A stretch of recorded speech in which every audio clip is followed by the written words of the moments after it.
നമസ്കാരം, മലയാളി വാർത്ത ഇൻസൈഡിലേക്ക് സ്വാഗതം. പെന്റഗൺ തയ്യാറായി കഴിഞ്ഞിരിക്കുന്നു. ഇറാനിൽ തീ തുപ്പാൻ US ബോംബറുകൾ ഇറങ്ങുമെന്നുള്ള സൂചനകളാണ് പുറത്തുവരുന്നത്. അറബന്മാർക്ക് നിർദ്ദേശം പോയിരിക്കുന്നത് വ്യോമപാതകൾ അടച്ചുപൂട്ടണമെന്നാണ്. അതായത് ഇറാന് മേൽ സർവ്വശക്തിയും എടുത്ത ആക്രമണത്തിന് അമേരിക്ക തയ്യാറായി കഴിഞ്ഞിരിക്കുന്നു എന്നുള്ളതാണ് പാശ്ചാത്യ മാധ്യമങ്ങളിലൂടെയും പുറത്തുവരുന്ന റിപ്പോർട്ടുകൾ. യൂറോപ്യന്മാർ ഇപ്പോൾ അറബ് രാജ്യങ്ങൾക്ക് മുകളിലൂടെ തങ്ങളുടെ വിമാനങ്ങൾക്ക് വിലക്ക് ഏർപ്പെടുത്തിയിരിക്കുകയാണ്. ആ വഴി പറക്കരുത് എന്നുള്ള നിർദ്ദേശമാണ് യൂറോപ്യൻ രാജ്യങ്ങൾ അവിടുത്തെ വിമാന കമ്പനികൾക്ക് നൽകിയിരിക്കുന്നത്.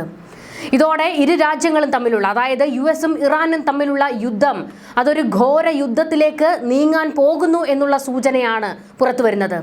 മണിക്കൂറുകൾ മാത്രമാണ് ഇറാന് മുന്നിലുള്ളത് എന്നുള്ള വിവരവും കൂടി പാശ്ചാത്യ മാധ്യമങ്ങളിലൂടെ പുറത്തു വരുമ്പോൾ എന്താണ് അമേരിക്ക ഇറാനിൽ ഏത് രീതിയിലുള്ള ആക്രമണമാണ് ഇനി നടത്താൻ പോകുന്നത് എന്നുള്ള ആശങ്കയാണ് ഉയരുന്നത്. ഇപ്പോൾ തന്നെ ടെഹ്റാൻ ഉൾപ്പെടെ പല മേഖലകളും തകർത്തു കഴിഞ്ഞിട്ടുണ്ട് അമേരിക്ക. അതിശക്തമായ ആക്രമണമാണ് ഇറാനിലേക്ക് US സൈന്യം നടത്തിയത്. ഇതുകൂടാതെ ഉപഗ്രഹ ചിത്രങ്ങളിലൂടെ ചില രഹസ്യങ്ങൾ അമേരിക്കയ്ക്ക് കിട്ടിയിട്ടുണ്ട്. അതായത് ചില കേന്ദ്രങ്ങൾ, പർവ്വതങ്ങൾക്കടിയിൽ ഉൾപ്പെടെ ചില രഹസ്യ സങ്കേതങ്ങൾ ഇറാൻ ഒളിപ്പിച്ചു വെച്ചിട്ടുണ്ട്.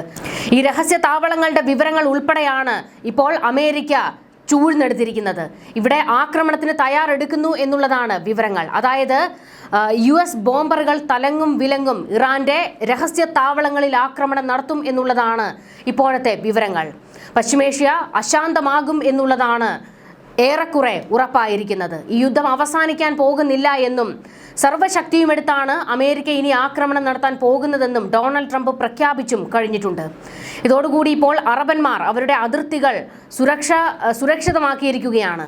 ഇതുകൂടാതെ വ്യോമപാതകൾ അടച്ചിടേണ്ട അവസ്ഥയിലേക്ക് കൂടി ചില അറബ് രാജ്യങ്ങൾ എത്തിയിരിക്കുകയാണ്. US-ഉം ഇറാനും തമ്മിലുള്ള സൈനിക സംഘർഷങ്ങൾ അതിരൂക്ഷമായ സാഹചര്യത്തിൽ UAE, ഖത്തർ ഉൾപ്പെടെയുള്ള ഗൾഫ് രാജ്യങ്ങളുടെ വ്യോമപാതകൾ പൂർണ്ണമായി ഒഴിവാക്കാൻ യൂറോപ്യൻ വിമാന കമ്പനികൾക്ക് കടുത്ത മുന്നറിയിപ്പ്. യൂറോപ്യൻ യൂണിയൻ ഏവിയേഷൻ സേഫ്റ്റി ഏജൻസിയാണ് സാധാരണക്കാരായ യാത്രക്കാരുടെ സുരക്ഷ മുൻനിർത്തി പുതിയ നിർദ്ദേശം പുറപ്പെടുവിച്ചിരിക്കുന്നത്. മേഖലയിലെ ആകാശപാതകളിൽ വൻ സുരക്ഷാ ഭീഷണി നിലനിൽക്കുന്നുണ്ട് എന്നാണ് വിലയിരുത്തൽ. നിലവിലെ വിവരങ്ങൾ അനുസരിച്ച് ജൂലൈ 29 വരെ ഈ സർക്കുലർ പ്രാബല്യത്തിലുണ്ടാകുമെന്നാണ് വിവരങ്ങൾ. എന്നാൽ മേഖലയിലെ സുരക്ഷാ സാഹചര്യങ്ങൾ വിലയിരുത്തി ആവശ്യമെങ്കിൽ തീയതി നീട്ടാനോ മാറ്റം വരുത്താനോ സാധ്യതയുണ്ട്. UAE, ബഹ്റൈൻ, കുവൈറ്റ്, ഖത്തർ എന്നീ രാജ്യങ്ങൾക്ക് മുകളിലൂടെയുള്ള എല്ലാത്തരം വിമാന സർവീസുകൾക്കും വിലക്ക് ബാധകമായിരിക്കും. യൂറോപ്യൻ വ്യോമയാന നിയമങ്ങൾക്ക് കീഴിൽ സർവീസ് നടത്തുന്ന വിമാനങ്ങൾക്കും EASA-യുടെ അംഗീകാരത്തോടെ യൂറോപ്പിലേക്ക് സർവീസ് നടത്തുന്ന മറ്റ് അന്താരാഷ്ട്ര വിമാന കമ്പനികൾക്കും ഈ നിർദ്ദേശം നിർബന്ധമാണ്. വടക്കൻ ഗൾഫ് മേഖലയിലെയും യൂറോപ്യൻ കടലിലെയും സൈനിക നീക്കങ്ങൾ വിമാനങ്ങൾക്ക് ഭീഷണിയാണെന്നാണ് മുന്നറിയിപ്പിൽ വ്യക്തമാക്കുന്നത്. നേരത്തെ പ്രഖ്യാപിച്ച വെടിനിർത്തൽ ധാരണകൾ കാറ്റിൽ പറത്തി ഇരു രാജ്യങ്ങളും തമ്മിൽ ആക്രമണം കടുപ്പിച്ചതാണ് പുതിയ പ്രതിസന്ധിക്ക് കാരണം. ഹോർമുസ് കടലിടുക്കിലെ കപ്പലുകൾക്ക് നേരെ ഉണ്ടാകുന്ന ആക്രമണങ്ങളും ഇതിന് തിരിച്ചടിയായി US നടത്തുന്ന സൈനിക നീക്കങ്ങളും സ്ഥിതിഗതികൾ കൂടുതൽ സങ്കീർണമാക്കിയിരിക്കുകയാണ്. ഗൾഫ് മേഖലയിലെ പ്രമുഖ US സൈനിക താവളങ്ങളെ ലക്ഷ്യമിട്ട് ഇറാന്റെ ഭാഗത്തു നിന്നും മിസൈൽ, ഡ്രോൺ ആക്രമണങ്ങൾ ഉണ്ടാകാനുള്ള സാധ്യത തള്ളിക്കളയാനാകില്ല. ഇത്തരത്തിൽ അയക്കുന്ന മിസൈലുകളും ഡ്രോണുകളും വ്യോമപാതയിലൂടെ കടന്നു പോകുന്നത് സാധാരണ വിമാനങ്ങൾക്ക് വൻ ഭീഷണിയാണെന്ന് സുരക്ഷാ ഏജൻസികൾ ചൂണ്ടിക്കാണിക്കുന്നു.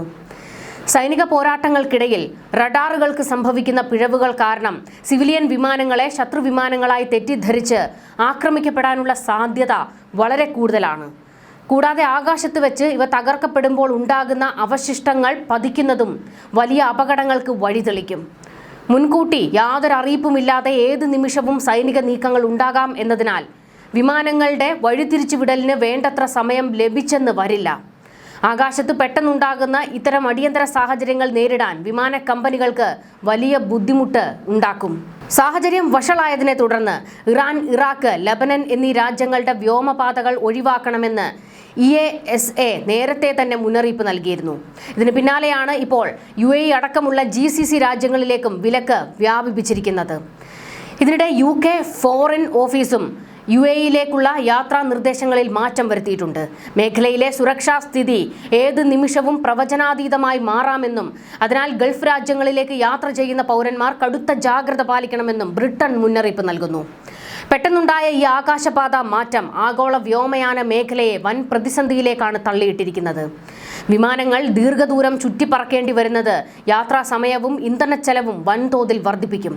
ഇത് ടിക്കറ്റ് നിരക്കുകൾ കുത്തനെ ഉയരാനും പ്രവാസികളുടെ യാത്രകൾ അനിശ്ചിതത്വത്തിലാകാനും കാരണമാകും. എപ്പോൾ വേണമെങ്കിലും ഒരു ആക്രമണം ഉണ്ടാകാം എന്നുള്ള സ്ഥിതിയാണ് നിലനിൽക്കുന്നത്. അതുകൊണ്ട് തന്നെ യാത്രാ വിമാനങ്ങൾക്ക്, സിവിലിയൻസുമായി പറക്കുന്ന വിമാനങ്ങൾക്ക് എപ്പോൾ വേണമെങ്കിലും അപകടങ്ങൾ നേരിടാം. ഇത്തരമൊരു സാഹചര്യത്തിലാണ് യാത്രകൾ പൂർണ്ണമായും ഒഴിവാക്കാൻ ഇപ്പോൾ യൂറോപ്യൻ രാജ്യങ്ങൾ നിർദ്ദേശം നൽകിയിരിക്കുന്നത്. പ്രത്യേകിച്ച് അറബ് രാജ്യങ്ങളുടെ വ്യോമപാതകൾ ഒഴിവാക്കണം എന്നുള്ള നിർദ്ദേശം യൂറോപ്പ് മുന്നോട്ട് വയ്ക്കുമ്പോൾ വലിയ ഭയത്തിലേക്ക് രാജ്യങ്ങൾ എത്തിയിരിക്കുന്നു എന്നുള്ളതാണ് വ്യക്തമാകുന്നത്. ഇതിന്റെ മറ്റൊരു വശം, ഇപ്പോൾ അറബന്മാരും അവരുടെ വ്യോമപാതകൾ അടച്ചുപൂട്ടേണ്ടി വരുന്ന ഒരു ഗതികേടിലേക്ക് എത്തിയിരിക്കുകയാണ്. കാരണം യുദ്ധം അതിരൂക്ഷമായി മുന്നോട്ട് പോകുകയാണ്. ഇറാൻ ഒരു വലിയ വെല്ലുവിളി നടത്തിയിരിക്കുന്നത് അമേരിക്കയ്ക്ക് ഇറാനിലേക്ക് ആക്രമണം നടത്താൻ ഏതെങ്കിലും അറബ് രാജ്യത്തിന്റെ വ്യോമപാത തുറന്നു കൊടുത്താൽ അതിശക്തമായ ആക്രമണം ഞങ്ങൾ നടത്തും എന്നാണ്. ഏത് രാജ്യത്തിന്റെ വ്യോമപാതയാണോ തുറന്നു കൊടുക്കുന്നത് ആ രാജ്യത്തിന് നേരെയായിരിക്കും തങ്ങൾ തീ തുപ്പുക എന്നുള്ള ഒരു ഭീഷണിയും ഇപ്പോൾ ഇറാൻ മുന്നോട്ട് വെച്ചിട്ടുണ്ട്. ഈ ഒരു ഭീഷണി നിലനിൽക്കുന്നത് അറബ് രാജ്യങ്ങളെ വല്ലാത്ത ആശങ്കയിലേക്ക് കൊണ്ടെത്തിക്കുന്നുണ്ട്. കാരണം കഴിഞ്ഞിടയ്ക്ക് വലിയൊരു ദുരന്ത മുഖത്തിലൂടെയായിരുന്നു അറബ് രാജ്യങ്ങൾ കടന്നുപോയത്. US-ഉം ഇറാനും തമ്മിൽ നടന്ന യുദ്ധം ഏറ്റവും വലിയ തിരിച്ചടി നേരിട്ടത് അറബ് രാജ്യങ്ങളായിരുന്നു. ഇറാൻ അറബ് രാജ്യങ്ങളിലേക്ക് തീ തുപ്പിയെന്ന് അക്ഷരാർത്ഥത്തിൽ പറയാം. ഈ ഒരു സ്ഥിതി നിലനിൽക്കുന്നത് കൊണ്ട് ഇറാനെ കൂടുതൽ പ്രകോപിപ്പിക്കാൻ അറബ് രാജ്യങ്ങൾ തയ്യാറല്ല. അതുകൊണ്ട് തന്നെ വ്യോമപാതകൾ അമേരിക്കയ്ക്ക് തുറന്നു കൊടുക്കാൻ അറബ് രാജ്യങ്ങൾ തയ്യാറാകില്ല എന്നുള്ളതാണ് വ്യക്തമാകുന്നത്. ഇതുകൂടാതെ ഇപ്പോൾ ഈ ആക്രമണം തലങ്ങും വിലങ്ങും നടക്കുന്നത് കൊണ്ട് തന്നെ വ്യോമപാതകൾ അടച്ചിടേണ്ട അവസ്ഥയിലേക്ക് അറബ് രാജ്യങ്ങളും എത്തുകയാണ്. പശ്ചിമേഷ്യയെ വീണ്ടും ഒരു മഹായുദ്ധത്തിന്റെ നിഴലിലാഴ്ത്തിക്കൊണ്ട് ഇറാനെതിരെയുള്ള സൈനിക നീക്കങ്ങൾ ശക്തമാക്കും എന്ന പ്രഖ്യാപനമാണ് ഡൊണാൾഡ് ട്രംപ് നടത്തിയിരിക്കുന്നത്. ചർച്ചകൾക്ക് ഇറാൻ തയ്യാറായില്ലെങ്കിൽ വരും ദിവസങ്ങളിൽ രാജ്യത്തെ പ്രധാന വൈദ്യുത നിലയങ്ങളും പാലങ്ങളും ഉൾപ്പെടെയുള്ള സിവിലിയൻ അടിസ്ഥാന സൗകര്യങ്ങൾ US സൈന്യം ബോംബിട്ട് തകർക്കും എന്നാണ് ട്രംപിന്റെ പുതിയ മുന്നറിയിപ്പ്. രാജ്യാന്തര നിയമപ്രകാരം യുദ്ധക്കുറ്റമായി കണക്കാക്കാവുന്ന ഈ നീക്കം ഹോർമുസ് കടലിടുക്കിലെ നിയന്ത്രണത്തെ ചൊല്ലി ഇരു രാജ്യങ്ങളും തമ്മിൽ നിലനിൽക്കുന്ന തർക്കം കൂടുതൽ വഷളാക്കിയിരിക്കുകയാണ്. മേഖലയിൽ രാജ്യാന്തര കപ്പലുകൾക്ക് നേരെ ഇറാൻ നടത്തുന്ന നീക്കങ്ങൾക്ക് തിരിച്ചടിയെന്നോണം ഇറാൻ തുറമുഖങ്ങൾക്ക് നേരെ US സൈന്യം കടുത്ത നാവിക ഉപരോധം ഏർപ്പെടുത്തുകയും വ്യോമാക്രമണം ശക്തമാക്കുകയും ചെയ്തിട്ടുണ്ട്. ഇതിന് പിന്നാലെയാണ് ഇപ്പോൾ ഇറാൻ അമേരിക്കയുടെയും ഇസ്രയേലിൻ്റെയും അതുകൂടാതെ മറ്റ് രാജ്യങ്ങളുടെയും ഒക്കെ കപ്പലുകൾ ഹോർമുസിൽ ആക്രമിക്കുന്നത്. ഇതിൽ കലിയിളകി നിൽക്കുന്ന ട്രംപ് ഒരു വലിയ ആക്രമണത്തിന് സൈന്യത്തിന് മുന്നറിയിപ്പ് കൊടുത്തിട്ടുണ്ട്, ഉത്തരവിട്ടിട്ടുണ്ട് എന്നുള്ളതാണ് വിവരങ്ങൾ. അതായത് കഴിഞ്ഞ ദിവസം പെന്റഗൺ ആസ്ഥാനത്ത് ഡൊണാൾഡ് ട്രംപ് എത്തിയപ്പോൾ തന്നെ അവിടെ ഒരു നീണ്ട ചർച്ച നടന്നപ്പോൾ തന്നെ ലോകം ഭയപ്പെട്ടു, എന്തോ ഒന്ന് സംഭവിക്കാൻ പോകുന്നുണ്ട് എന്ന്. അതുതന്നെയാണ് സംഭവിക്കാൻ പോകുന്നത്. അതായത് പെന്റഗൺ ഇപ്പോൾ പുറത്തുവിടുന്ന വിവരമനുസരിച്ച് തങ്ങൾ ആക്രമണത്തിൽ നിന്ന് പിന്മാറില്ല എന്നുള്ളതാണ് വ്യക്തമാകുന്നത്. അതായത് അതിശക്തമായ അത്യാധുനിക ആയുധങ്ങളെല്ലാം തന്നെ അമേരിക്ക പുറത്തേക്കെടുക്കും എന്നുള്ളതും വ്യക്തമാകുന്നുണ്ട്. ഇതുകൂടാതെ US-ന്റെ ബോംബർ വിമാനങ്ങൾ, തീ തുപ്പുന്ന ബോംബർ വിമാനങ്ങൾ, അതിനെ താങ്ങാനുള്ള ശേഷി ഇറാൻ എന്ന രാജ്യത്തിനില്ല. കാരണം വന്ന് പതിക്കുന്ന ബോംബുകൾ ഇറാന്റെ ഭൂമിയെ തച്ച് തകർക്കുകയാണ്. ഇറാന്റെ ഭൂമി ഇപ്പോൾ വിണ്ടുകീറുന്ന അവസ്ഥയിലേക്കാണ് എത്തിയിരിക്കുന്നത്. അത്രത്തോളം വലിയ ശക്തമായ ആക്രമണങ്ങളാണ് അമേരിക്ക നടത്തിക്കൊണ്ടിരിക്കുന്നത്. ഒരിഞ്ച് പിന്നോട്ടേക്ക് മാറാതെ ഇറാനും നിൽക്കുകയാണ്. ബഹ്റൈൻ, കുവൈറ്റ് തുടങ്ങിയ മേഖലകളിലെ US സൈനിക താവളങ്ങൾക്ക് നേരെ ഇറാൻ വ്യാപക ഡ്രോൺ മിസൈൽ ആക്രമണമാണ് അഴിച്ചുവിട്ടിരിക്കുന്നത്. ഇതിനു പുറമെ ഇറാന്റെ സെൻട്രൽ ബാങ്കുമായി ബന്ധപ്പെട്ട $130 മില്യൺ മൂല്യമുള്ള ഡിജിറ്റൽ ആസ്തികൾ US ട്രഷറി മരവിപ്പിക്കുകയും ചെയ്തിട്ടുണ്ട്. ലോകത്തെ ആകെ എണ്ണവാതക കയറ്റുമതിയുടെ 1/5 കടന്നു പോകുന്ന തന്ത്രപ്രധാനമായ പാതയാണ് ഹോർമുസ് കടലിടുക്ക്. ഇരുവിഭാഗവും തമ്മിലുള്ള പോരാട്ടം കടുത്തതോടെ ആഗോള വിപണിയിൽ അസംസ്കൃത എണ്ണവില കുതിച്ചുയരുകയാണ്. ജനങ്ങളുടെ ദൈനംദിന ജീവിതത്തെ ബാധിക്കുന്ന സംവിധാനങ്ങൾ തകർക്കുമെന്ന ട്രംപിന്റെ ഭീഷണി 10 കോടിയോളം വരുന്ന ഇറാനിയൻ ജനതയുടെ ജീവൻ അപകടത്തിലാക്കുമെന്ന വലിയ ആശങ്കയിലാണ് ലോകരാഷ്ട്രങ്ങൾ. ഇതിനിടെ സമാധാന ചർച്ചകൾക്ക് വേണ്ടി തയ്യാറെടുക്കുകയാണ്. അതായത് മധ്യസ്ഥത വഹിക്കുന്നതിന് വേണ്ടി, ഇരു രാജ്യങ്ങളെയും ശാന്തമാക്കുന്നതിന് വേണ്ടി ചർച്ചകൾ നടത്താൻ തീരുമാനിച്ചിരിക്കുകയാണ് അറബ് രാജ്യങ്ങൾ. രാജാവ് ഹമദ് ബിൻ ഈസ അൽ ഖലീഫയും ഈജിപ്ത് പ്രസിഡന്റ് അബ്ദുൽ ഫത്താഹ് അൽ സിസിയും മനാമയിൽ കൂടിക്കാഴ്ച നടത്തിയിട്ടുണ്ട്. ഇരു രാജ്യങ്ങളും തമ്മിലുള്ള ഉഭയകക്ഷി ബന്ധം ശക്തിപ്പെടുത്തുന്നതിനൊപ്പം മേഖലയിലെ നിലവിലെ രാഷ്ട്രീയ സാഹചര്യങ്ങളും സുരക്ഷാ വെല്ലുവിളികളും നേതാക്കൾ ചർച്ച ചെയ്തിട്ടുണ്ട്.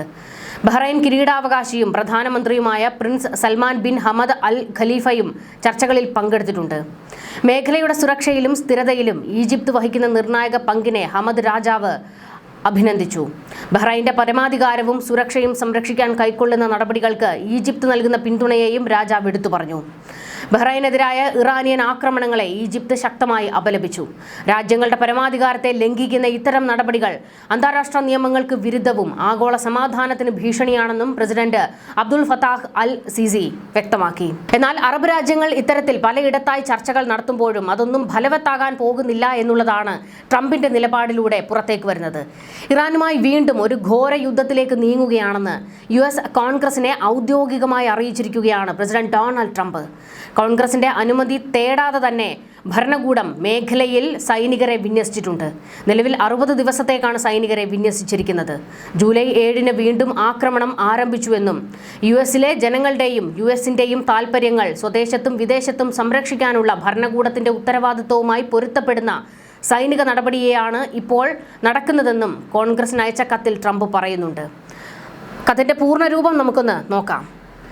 ഇറാന്റെ ദുഷ്ടപെരുമാറ്റത്തിന് നയതന്ത്ര പരിഹാരം കണ്ടെത്താനുള്ള ശ്രമങ്ങളാണ് ഇപ്പോൾ നടക്കുന്നതെന്ന് കോൺഗ്രസിന് അയച്ച കത്തിൽ ഡൊണാൾഡ് ട്രംപ് കുറിച്ചത്.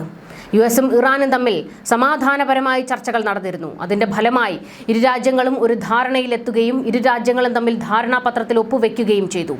എന്നാൽ കഴിഞ്ഞ ആഴ്ച ഇറാൻ 3 എണ്ണ കപ്പലുകൾക്ക് നേരെ ആക്രമണം നടത്തുകയും കരാർ ലംഘിക്കുകയും ചെയ്തു.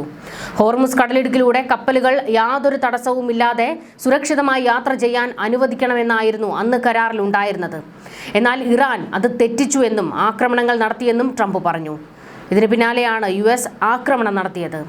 US-നോ അതിന്റെ സഖ്യരാജ്യങ്ങൾക്കോ പങ്കാളി രാജ്യങ്ങൾക്കോ എതിരെ ഇറാന്റെ ഭാഗത്തു നിന്ന് എന്തെങ്കിലും ഭീഷണിയോ ആക്രമണമോ ഉണ്ടായാൽ അതിന് ശക്തമായി തിരിച്ചടി നൽകുമെന്നും കത്തിൽ ട്രംപ് വ്യക്തമാക്കി. ഇറാൻ US-നും സഖ്യകക്ഷികൾക്കും ഭീഷണിയാകാതിരിക്കാൻ എന്തൊക്കെ നടപടികൾ സ്വീകരിക്കാൻ സാധിക്കുമോ അതെല്ലാം ചെയ്യുമെന്നും ട്രംപ് പറഞ്ഞിരുന്നു.